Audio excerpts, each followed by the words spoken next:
On va commencer avec l'économie. Donc, je le disais, Maroussia Renard, bonjour. Bonjour. Vous allez revenir donc sur un médicament dont on vous a déjà parlé évidemment dans l'émission, qui est le Sovaldi, un traitement contre l'hépatite C, qui est devenu en quelques mois un des médicaments les plus chers de l'histoire de l'assurance maladie, le pire cauchemar d'un gouvernement en quête d'économie. Oui, un cauchemar. Pourtant, au départ, l'histoire du Sovaldi, c'est plutôt une belle histoire, puisque c'est un médicament qui a été mis au point par une toute petite start-up américaine, qui a ensuite été racheté par un grand laboratoire qui s'appelle Gilead. Et en fait, très rapidement, les essais cliniques ont montré qu'il permettait de guérir près de 90% des patients atteints d'hépatite C, alors qu'avec les anciens traitements, c'était plutôt autour de 50%. Donc les spécialistes vraiment parlent de révolution thérapeutique, d'autant plus que, contrairement aux autres traitements de référence de l'hépatite C, ce médicament a un immense avantage, c'est qu'il n'y a quasiment aucun effet secondaire. Avec les autres, les gens sont obligés de s'arrêter de travailler, c'est voilà, épuisant, c'est vraiment. Un des vrais problèmes dans la prise en charge de cette maladie. Donc a priori, ce médicament, il a toutes les qualités. Le seul problème, c'est le prix. Et c'est pas un détail, puisque un seul comprimé de Sovaldi coûte 666 €. Et comme généralement le traitement dure 12 semaines, ça fait quand même 56 000 € par patient. Et c'est définitif? Et c'est définitif. Comme prix, non. Il faut faire des phrases complètes. Souvent, oui, mais le prix, non, heureusement, il n'est pas définitif. En fait, le Sovaldi est arrivé en Europe fin 2013, mais pour l'instant, il n'a pas encore obtenu son autorisation de mise sur le marché en France. C'est la NSM dont vous venez de parler qui va lui donner. Et pour l'instant, il bénéficie de ce qu'on appelle une ATU, autorisation temporaire d'utilisation, pour certains patients. Et dans ce cadre, c'est le laboratoire qui décide librement du prix. Et c'est précisément en ce moment qu'ont lieu les négociations entre les pouvoirs publics et le fabricant pour fixer le prix définitif. Et c'est un vrai bras de fer parce qu'a priori, Gilead n'a pas très envie de revoir son prix à la baisse par rapport à ce qu'il a demandé dans le cadre de l'ATU. alors pourquoi ce prix aussi élevé, quand même rarissime? Alors, on pourrait se dire que c'est à cause du coût de production. Très clairement, Gilead ne communique pas là-dessus. Mais il y a une équipe de chercheurs d'Oxford qui s'est penchée sur la question et qui estime que le coût de fabrication du Sovaldi revient à 74 € pour les fameuses 12 semaines de traitement. Donc, ce qui signifie que le prix demandé actuellement par le laboratoire est 756 fois plus élevé que le coût réel de production. Donc, a priori, c'est pas vraiment ça le bon argument. La recherche, ça coûte cher. Eh ben non. Là encore, oui, ça coûte cher. Sauf que la recherche qui a permis de mettre au point la famille de molécules à laquelle appartient le Sovaldi, c'est surtout de la recherche publique, menée notamment par la NRS, l'Agence nationale de recherche sur le sida. Donc c'est pas non plus la bonne piste. C'est le prix qu'ils ont payé pour acheter la start-up? Alors c'était très cher, 11 milliards de dollars en 2011, mais en fait au prix où le labo vend son médicament déjà aux États-Unis et dans certains pays d'Europe, en fait il a déjà largement rentabilisé son opération. Donc en fait l'explication elle est beaucoup plus simple, hein. C'est simplement une logique pure de profit. D'ailleurs il y a quelques semaines, le directeur de l'assurance maladie a parlé de hold-up de la part de ce laboratoire, ce qui est franchement assez rare dans le langage d'ordinaire très feutré de cette instance. Et puis l'autre argument que fournit Gilead pour justifier son prix, c'est ce qu'on appelle le rapport coût-efficacité. En clair, il dit oui, notre médicament est très cher, mais comme il est très efficace et qu'il permet de guérir la plupart des patients, ça évitera des hépatites, des transplantations et donc on fera des économies. Bon. Ce qui est un peu gênant, c'est que les études sur lesquelles il s'appuie pour avancer cet argument sont largement financées par ses soins, donc ça les rend un tout petit peu moins crédibles.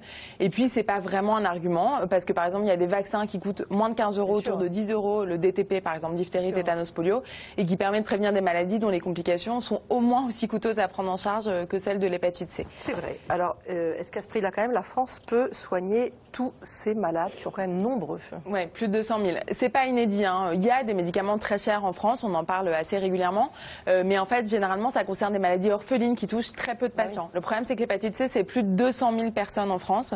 Donc, à ce prix-là, l'assurance maladie a sorti sa calculette, c'est très clair. Même en ne traitant que les patients les plus atteints, c'est-à-dire à peu près 25 000 sur les 200 000, le Sovaldi coûterait 2 milliards d'euros par an, c'est-à-dire 7% du budget annuel du médicament pour une seule molécule. C'est évidemment inenvisageable si on veut continuer à prendre en charge correctement toutes les autres pathologies. Alors, pour l'instant, dans le cadre de l'ATU, c'est réservé à certains patients bien spécifiques, hein, c'est la Haute Autorité de Santé qui a défini les critères, les patients qui ont une cirrhose ou une fibrose hépatique sévère. Mais en fait, ce que craignent Est-ce que c'est les patients qui ont déjà été traités avec d'autres médicaments ou pas, qui sont en échec thérapeutique des autres? Je ne crois pas que ce soit en échec thérapeutique, je crois qu'il peut être proposé, il faudra vérifier, je ne veux pas dire de bêtises, mais a priori c'est vraiment... dans les critères, hein. Le critère, c'est un critère médical, ce qu'on appelle le F3, F4, c'est cirrhose hépatique ou fibrose hépatique sévère, qui est le stade avant la la cirrhose. Le problème, c'est que le jour où ils ont demandé l'AMM pour tous les patients atteints d'hépatite C et pas que les plus sévères. Et donc, ce que craignent les associations de patients, c'est que le jour où le médicament arrivera sur le marché pour tout le monde, il y ait une forme de rationnement à cause du prix, avec éventuellement une sélection des patients sur des critères non médicaux, d'autant plus que l'hépatite C touche en grande majorité des populations fragiles, notamment des usagers de drogue, par exemple. Alors, pour ceux qui n'étaient pas là au début de la chronique de Maroussia, ATU, c'est autorisation temporaire d'utilisation, c'est-à-dire qu'on peut donner ce médicament en attendant qu'il ait, autre acronyme, l'AMM, l'autorisation de mise sur le marché, et donc le prix. Alors, le gouvernement, ils ont quand même trouvé, ils ont sorti le gros truc pour essayer de faire baisser les prix. Parce qu'en fait, le budget de la Sécu a été présenté la semaine dernière et qu'il fallait faire rentrer dans les dépenses liées au Sovaldi et que c'était vraiment pas facile. Et ils ont vraiment l'artillerie lourde. C'est une disposition qui est prévue par un article du Code de la Sécurité sociale qui date de 99 mais qui n'avait jamais été utilisé en France. Et en fait, ça permet clairement à l'État de prélever une taxe sur le chiffre d'affaires des laboratoires à partir du moment où ils atteignent un certain plafond. Alors évidemment, c'est impossible de viser un laboratoire en particulier, en l'occurrence Gilead. Donc le gouvernement a un peu remanié le texte pour l'élargir à tous les laboratoires qui fabriquent les nouveaux traitements contre l'hépatite C. Ils doivent être contents, les copains, les petits copains. Ils doivent pas être très contents, mais bon, clairement, c'est Gilead qui est en ligne de mire avec cette mesure. Le problème, c'est que ça ne veut pas dire non plus pour autant qu'ils accepteront de baisser leur prix, d'autant plus que, d'après plusieurs spécialistes que j'ai pu interroger, le plafond qui a été fixé notamment pour l'année prochaine, qui est à 450 millions d'euros, n'est pas très élevé pour un laboratoire comme ça. C'est quoi comme nationalité, Gilead? Un Américain. C'est un Américain. Ouais. Il y a une filiale française? Parce qu'on va lancer l'invitation. Eh ben, S'il y a un représentant de Gilead en France qui souhaite venir répondre à nos questions, qui va nous dire quelque chose, nous expliquer comment on peut vendre un médicament si cher, vous êtes le bienvenu. Alors, il y a une autre solution pour contraindre le fabricant, c'est une solution qui est peu connue, qu'on appelle la licence obligatoire. Oui, peu connue, peu utilisée. C'est ce que réclament les associations de patients et quelques députés aussi. En clair, j'essaie de faire simple, c'est pas très facile à comprendre. C'est une disposition qui est prévue par les accords de l'OMC et qui permet à un tiers de fabriquer un produit breveté sans le consentement du titulaire du brevet. En clair, ça veut dire que la France pourrait dès demain faire fabriquer des génériques du Sovaldi, alors que normalement pour les médicaments, vous savez qu'il faut attendre à peu près 10 ans pour que le brevet tombe dans le domaine public. Donc officiellement c'est une piste à l'étude, mais ce serait assez violent de la part de la France. Jusqu'à présent, ça a été utilisé quasiment que par des pays en développement, notamment au moment où les trithérapies sont arrivées et qu'elles coûtaient beaucoup trop cher. Ça n'a jamais été utilisé en France et très clairement, ce serait vraiment interprété comme une déclaration de guerre faite à l'industrie pharmaceutique. Bon, juste un mot pour terminer. C'est un exemple, ce médicament, mais il va falloir quand même réguler un petit peu le prix du médicament en France. Il va falloir trouver des nouveaux critères de fixation du prix. On en reparlera peut-être avec l'Agence du médicament. Ça se fait en fait au sein d'une instance qui s'appelle le Comité économique des produits de santé. C'est très critiqué parce que les critères sont assez opaques, qu'il n'y a pas de représentants des patients et des usagers au sein de cette instance.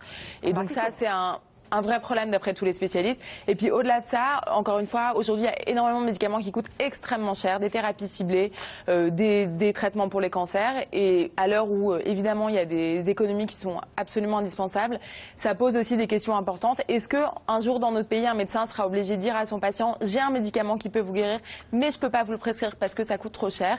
Ça nous paraît inenvisageable à tous et pourtant, ça pourra peut-être arriver si on ne trouve pas une solution, si on n'organise pas un vrai débat à la fois économique, mais aussi éthique sur la politique du médicament. Parce qu'on ne peut pas s'en passer dans ce genre de débat. C'est difficile. Merci beaucoup, Maroussia.